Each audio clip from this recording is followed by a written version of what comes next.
Hello guys, আজ আমি বেরিয়ে পড়েছি আবার নতুন ব্লগের উদ্দেশ্যে।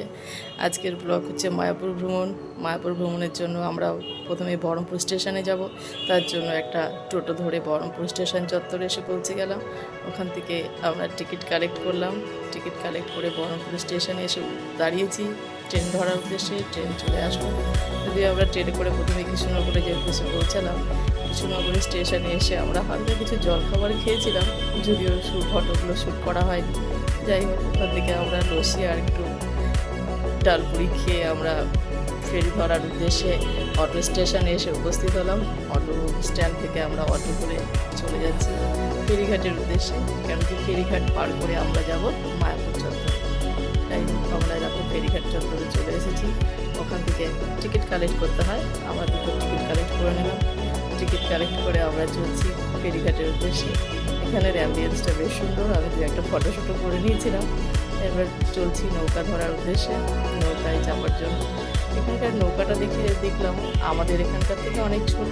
যাই হোক, ওরা হয়তো ছোটো নদী, একটা জলঙ্গি নদীটা তো ছোটোই, তাই হয়তো পারাপারের জন্য এটাই ইউজ করে। আমার তো বেশ ভালোই লাগলো। যাই হোক, যদিও রোদ উজ্জ্বল আবহাওয়া, গরমই ছিল হালকা, কিন্তু ঘুরতে যাওয়ার সময় গরম কোনো বাধাই লাগে না। আশা করি এটা আমার ক্ষেত্রে নয়, সবার ক্ষেত্রেই হয়। যাই হোক, আমি ফেরিতে বসে বেশ মজাই লাগছে। টিকিট নিয়ে তোমাদেরকে দেখাচ্ছি, দেখো। এবার আমি চারিদিকের অ্যাম্বিয়েন্সটা একটু দেখিয়ে দিচ্ছি তোমাদের জলঙ্গের। যাই হোক, আমাদের নৌকা ছেড়ে দিয়েছি, আমরা মায়াপুর চলে এসেছি। মায়াপুর ঘাটের এবারে এসে আমরা একটা টোটো ধরলাম। টোটো ধরে মায়াপুর পৌঁছে গেলাম। মায়াপুরে পৌঁছে প্রথমে আমরা গদা ভবনের জন্য প্রসাদ টিকিট কালেক্ট করে নিলাম। যে আমার প্রসাদের মূল্য ওখানে দেখলাম টিকিটের 80 টাকাটাই সবচেয়ে হাইস্ট ছিল। যাই হোক, ওটাই কালেক্ট করলাম। কালেক্ট করে আমরা প্রথমে চলে গেলাম প্রভুপাদর পুষ্প সমাধি। প্রভুপাদর পুষ্প সমাধি মন্দিরের একটা বিশেষত্ব, ওখানে মোবাইল অ্যালাউ করে না, তাই তোমাদের ভেতরের কিছুই দৃশ্য আমি দেখাতে পারলাম না। আশা করি তোমরা সবাই ভেতরে গিয়েছো, মোটামুটি তোমরা সবাই জানো ভেতরটা এত সুন্দর যে মন ভরে থাকবে সকলে। আমার তো ওখান থেকে বেরোতে ইচ্ছে করছিল না। যাই হোক, প্রসাদ নিতে হবে, একটাই টাইম, তাই আমরা ওখান থেকে বেরিয়ে এবার গদা ভবনের উদ্দেশ্যে চলছি। গদা ভবনের উদ্দেশ্যে গিয়ে আমরা এবার গদা ভবনে প্রবেশ করছি। ওখানে সবাই লাইন দিয়ে ভেতরে ঢুকছিল, যদিও আজকে ভিড় কম থাকায় আমাদের লাইন দিতে হয়নি, আমরা ডাইরেক্ট চলে আসলাম। এবার প্রবেশ করে গেলাম ভেতর করে প্রসাদ নিয়ে আমরা বসে পড়লাম। দিয়ে আজকের প্রসাদে ছিল ভেজ ডাল, পনিরের সবজি, এঁচুড়ের তরকারি, একটা করে পকোড়া, এক বাটি করে পায়েস দিচ্ছিল, যদিও একটা রুটিও দিয়েছিল সাথে। আমি রুটি খুব একটা পছন্দ করি না, তাই রুটি আমি খেলাম না, কিন্তু প্রসাদটা খুব ভালো ছিল। আমার মন ভরে গেছে, প্রাণ ভরে গেছে প্রসাদ খেয়ে। যাই হোক, প্রসাদ খেয়ে আমি ওখান থেকে হাত ধুয়ে বেরিয়ে পড়লাম। দেখো, একটা হাত ধোয়ার জায়গা যে এত সুন্দর হতে পারে, আমি এখানে না আসলে কেউ হয়তো বুঝতেই পারবে। যাই হোক, আমরা ওখান থেকে বেরিয়ে পড়লাম। বেরিয়ে দেখো আশেপাশের জিনিসগুলো। আমার তো মায়াপুর জায়গাটার কথা কি আর বলি, এটা এতটাই সুন্দর যে সকলেরই মন কেড়ে নেয়। এর নামের সাথেই জড়িয়ে আছে মায়া। এই মায়ার টানে বারবার মানুষ ছুটে আসে। আমি তো এর আগেও অনেকবার গিয়েছি, আবার চলে আসলাম তোমাদের সাথে আমার এই যাত্রাপথটা শেয়ার করে নিলাম।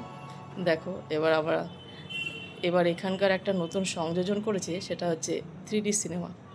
যদিও ওখানে আধ্যাত্মিক বিষয়ের সিনেমা প্রদর্শন করা হয়, আমার এটা দেখার উচ্ছ্বাস আর কাটাতে পারছিলাম না। যাই হোক, যাওয়ার উদ্দেশ্যে যাব ঠিকই, কিন্তু তার আগে আমি কিছু একটা ফটোশ্যুট করে নিলাম। এখানকার সুন্দর সুন্দর জায়গাগুলো দেখে আর নিজেকে ধরে রাখতে পারছিলাম না। আমরা ফোয়ারার ওখানে চলে আসলাম। ফোয়ারার ওখানে এসে কিছু ফটোশ্যুট করলাম।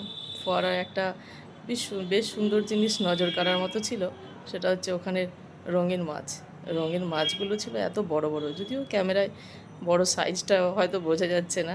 যাই হোক, বিশাল আকারের মাছগুলো ছিল। আমার তো খুবই ভালো লাগলো। অনেকক্ষণ ওখানে দাঁড়িয়ে বেরিয়ে পড়লাম। আর একটা বিষয় চোখে পড়লো যাওয়ার সময়, সেটা হচ্ছে হনুমানের খেলা। যাই হোক, সবাই হনুমানের খেলার ভিডিওটা শ্যুট করছিল, আমিও সুযোগটা হাতছাড়া করলাম না। তোমাদেরকে দেখাচ্ছি এই হনুমানের খেলা, বেশ ভালোই লাগছে, তাই না বলো? ব্যাস, এবার এখান থেকে বেরিয়ে পড়লাম আমাদের গন্তব্য সিনেমা। যাই হোক, যাওয়ার সময় নিজেকে আর ধরে না রেখে ভিডিও শ্যুটের পাশাপাশি নিজেও কিছু সেলফি তুলে নিয়েছিলাম।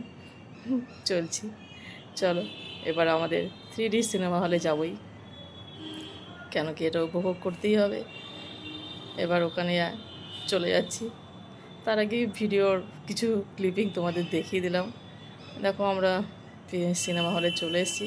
ওখান থেকে টিকিট কালেক্ট করে নিলাম। সাধারণত টিকিট থাকে 50 টাকা, যদিও এবার দেখিয়ে দেখলাম 10 টাকা ছাড় দেওয়া হয়েছে। টিকিট কালেক্ট করে আমরা চলে যাচ্ছি ভেতরে। যদিও এখানে ভেতরে মোবাইল ফটোশ্যুট নিষিদ্ধ, তাই তোমাদেরকে আমি ভিডিও দেখাতে পারিনি। যাই হোক, শীততাপ নিয়ন্ত্রিত বেশ সুন্দর অ্যাম্বিয়েন্স পরিবেশটা। আমি সিনেমাটা দেখে খুব মজা লাগলো, এত সুন্দর করে ওরা সিনেমাটা প্রদর্শন করেছে। আমি ওখান থেকে আবার বেরিয়ে পড়লাম, যদিও এবারে উদ্দেশ্য আমাদের হচ্ছে গোশালা। গোশালায় যাওয়ার আগে সামনে কিছু রিসর্ট চোখে পড়লো, যদিও এই রিসর্টগুলো নতুন ইনক্লুড করা হচ্ছে যারা বাইরে থেকে আসবে থাকার জন্য। অবশ্য তোমরাও গেলে এখানে থাকতে পারো। চলে এসেছি গোশালায়। গোশালার গরুগুলো এত নিরীহ যে বলার মতো নয়। আমার গরুর শিংকে খুব ভয় লাগে, কিন্তু এখানে শিংগুলো গরুর ধরতেও ইচ্ছে হলো, একটু ধরলাম। এবার আমরা ওখান থেকে বেরিয়ে পড়েছি। দেখো, এবারে উদ্দেশ্য হচ্ছে আমাদের মেন মন্দির। সেই মন্দিরে যাওয়ার জন্য আমরা বেরিয়ে পড়েছি। ওখানেও তোমরা জানো মোবাইল ভেতরে অ্যালাউ করে না। তো সরি, আমি ভেতরের দৃশ্য তোমাদের কিছুই দেখাতে পারবো না, কারণ কি ভিডিও করার আগে আমাকে মোবাইল ওখানে জমা রেখে প্রবেশ করতে হয়েছিল। যাই হোক, ওখানের কিছু সন্ধ্যার মুহূর্ত আমি তোমাদের সাথে দেখিয়ে দিলাম। ওখানে এরকমভাবে নৃত্য প্রদর্শন করা হয় সন্ধ্যাবেলা। এবার বিধ্বস্ত হয়ে বাড়ি ফিরছি। পৌঁছে গেলাম বহরমপুর স্টেশনে। বাই, পরের ভিডিও নিয়ে আবার আসবো। আমার চ্যানেলটি সাবস্ক্রাইব করে পাশে থেকো। ধন্যবাদ এতক্ষণ ভিডিওটা ওয়াচ করার জন্য। বাই।